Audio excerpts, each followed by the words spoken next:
जब इन्होंने भारत को लूटना शुरू किया, उसके बाद इन्होंने सोचा कि यहाँ हिंदुओं के अंदर इतनी डिवीजन है, इतने डिवीजन है, इतनी इतने विभाजन है। कोई कहता था, जब पहली बार हमला हुआ भारत पर 1000 साल पहले, तो जो राज्य को जीता गया, तो जो दूसरे राज्य थे वो चुप रहे। उन्होंने कहा ये तो हमला पहले राज्य पे है। जब दूसरा लूटा गया तो तीसरा चुप रहा, जब तीसरा लूटा गया चौथा चुप रहा।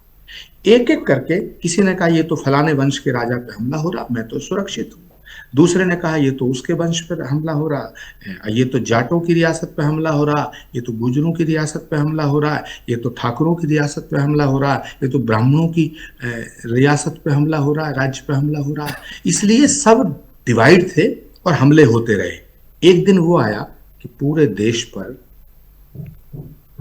हमलावरों ने हुकूमत का झंडा गाड़ दिया। तो ये जो उस वक्त हुआ, सनातन में जो डिवीजन है, ये सबसे बड़ा खतरा है इस देश के लिए। और ये बात मैं इसलिए कह रहा हूं कि जिस तरह आज देश समृद्ध है, ताकतवर है, वैभवशाली है और बहुत बड़ा है, लेकिन जब भारत पे हमला हुआ था पहली बार, तो देश आज से भी ज्यादा बड़ा था। काबुल भारत था, कंधार भारत था, रावलपिंडी भारत था, लाहौर भारत था, ढाका भारत था, ये सब भारत था। इसका मतलब भौगोलिक दृष्टिकोण से, जमीन के नजरिए से भारत बड़ा था। दूसरी बात, पैसे के दृष्टिकोण से, संपदा के दृष्टिकोण से भारत बड़ा समृद्धशाली था, क्योंकि महल बने हुए थे, बड़े बड़े विश्वविद्यालय बने हुए थे। नालंदा विश्वविद्यालय में जब आग लगाई तो सालों तक उसकी पुस्तकें जलती रही। तो जो आज के भारत में रहने वाले लोग अगर ये सोच रहे हैं कि हमने बहुत बड़ी बड़ी यूनिवर्सिटी बना ली है, बड़े मॉल बना लिए हैं, बड़े बड़े आलीशान फार्म हाउस बंगले बना लिए हैं, ये गलतफहमी में है। बड़े बंगले तब भी थे, बड़े फार्म हाउस तब भी थे, बड़ी रियासतें तब भी थी। और एक बात और कहना चाहता हूं, हम सोच रहे हैं कि हमने 500 साल के संघर्ष के बाद राम मंदिर बना दिया, हम कल की धाम बना रहे हैं। मंदिर तभी टूटे जब बने हुए थे। गलतफहमी के शिकार ना रहे ये सारे देश के लोग। ये बड़े बड़े मॉल थे, लूटे गए, आग लगाई गई। और इसके साथ साथ हमारे अस्तित्व और अस्मिता को रौंदने का काम किया गया। सिर्फ लूट नहीं हुई हमसे।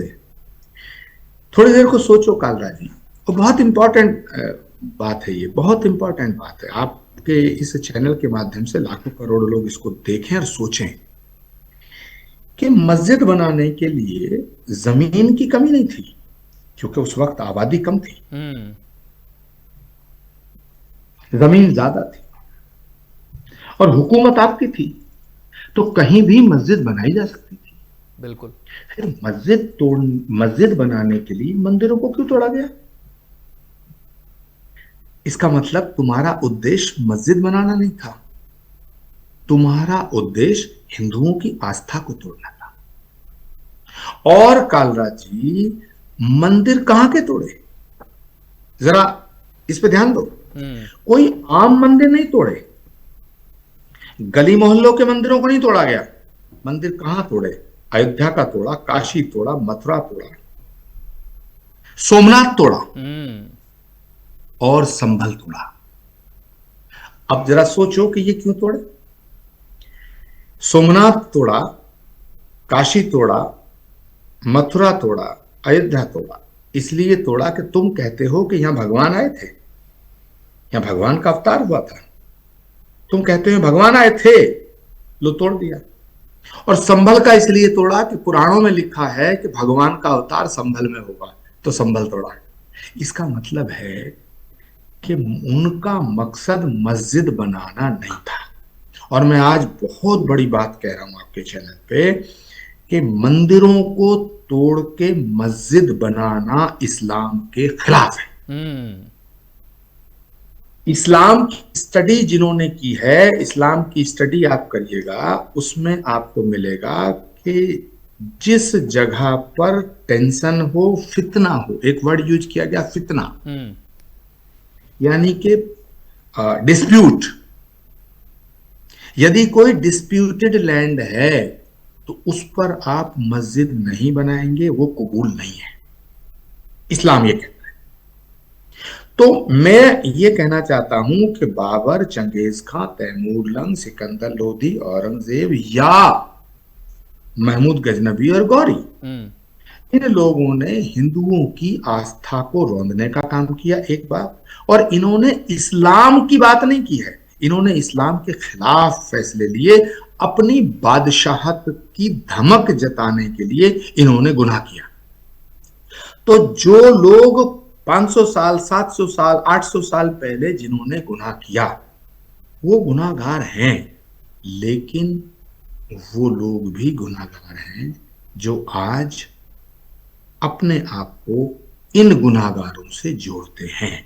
तो मैं हिंदुस्तान के सभी मुसलमान बहन भाइयों से ये दरखास्त करना चाहता हूँ, ये गुजारिश करना चाहता हूँ कि वो हिंदुस्तानी बनकर रहें, बाबर से, चंगेज खां से अपने आप को ना जोड़ें। तो जो इंसान, जो पॉलिटिशियन, चाहे वो किसी भी पार्टी का है, अगर वो कहता है कि हिंदुस्तान के किसी कोने में एक मस्जिद बनाएंगे जिसका नाम बाबर के नाम पे रखा जाएगा, तो ये किसी धर्म के खिलाफ बात नहीं है, ये इस देश के खिलाफ बात है। बहुत बड़ी बात आपने कही, और आपने हिंदुओं के बटे होने की बात कही, सनातन को हो रहे नुकसान की बात कही। लेकिन हाल ही में एक बहुत बड़ा विवाद ऐसा हुआ जिसकी वजह से लोगों ने कहा कि साहब, सनातन का इससे ज्यादा नुकसान क्या हो सकता है कि सनातन को मानने वाले दो इतने बड़े लोग आमने सामने आ जाएं। मैं जिक्र कर रहा हूं माघ मेले में हुए विवाद का।